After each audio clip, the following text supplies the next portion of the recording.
So as you can imagine, there was a huge amount of research went into this fact-based fiction, my book, Darkness, based on the rise and fall of the police, although some might call it a rise and rise, but it certainly went wrong towards the end. So all of these books were involved in the research for it, but this is kind of the, what you can see on the surface. This is the top of the iceberg, because underneath that, of course, were loads and loads of videos of interviews with Stuart Copeland, with Sting, with Andy Summers, with Hugh Padgham, with countless amounts of other people as well. Fantastic interviews by people like Rick Beato and Professor of Rock, people like that. Fantastic YouTubers.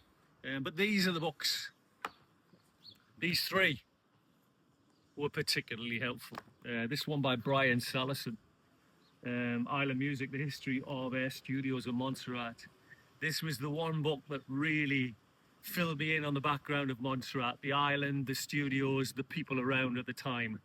Without that, it would have been really difficult for me to write this novel, Darkness. So that was fantastic. This book, not about pop music at all. Actually, The Damned United by David Peace.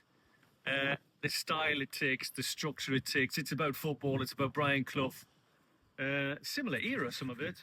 But the way that in this book, David Peace goes from first person, from the mind of Brian Clough, I've gone from the mind of Stuart Copeland, and then to somebody watching him, what he's doing and how he's thinking.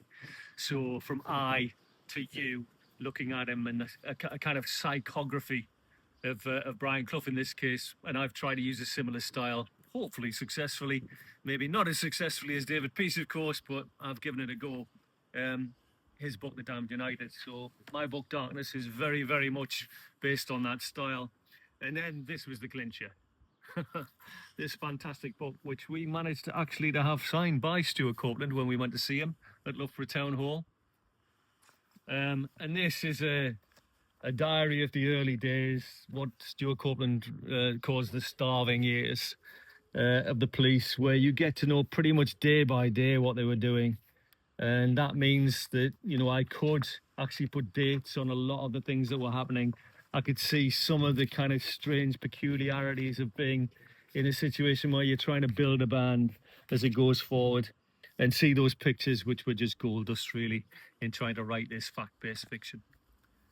So those are the books, really, that kind of set off this idea for Darkness.